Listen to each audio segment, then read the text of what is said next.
Welcome to the Salmon Runs YouTube. Enjoy the video. In this video, I will explain how to connect Anycast for easy sharing. First, ensure your Anycast device is powered on and connected to your display's HDMI port. You'll then need to switch your display's input to the correct HDMI channel. This initial setup is crucial for establishing the wireless connection.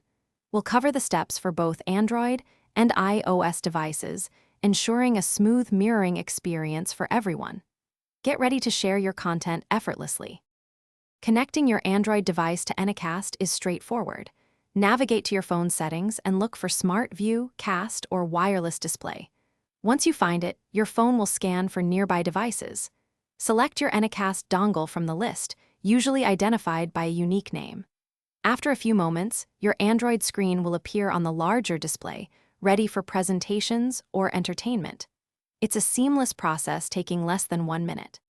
For iOS users, connecting to Anycast involves using AirPlay. Swipe down from the top right corner on newer iPhones or up from the bottom on older models to open Control Center. Tap Screen Mirroring and select your Anycast device. If a password appears on your TV, enter it on your iPhone or iPad. Your iOS device's screen will then be mirrored, allowing you to share photos, videos, and apps with ease. This method ensures secure and reliable sharing. If you encounter connection issues, a few simple steps can help. First, verify that your Anycast device and your phone are connected to the same Wi-Fi network. Sometimes, a quick restart of both the Anycast dongle and your mobile device can resolve minor glitches. Also, try to keep your devices within a range of about 10 meters for the best signal quality.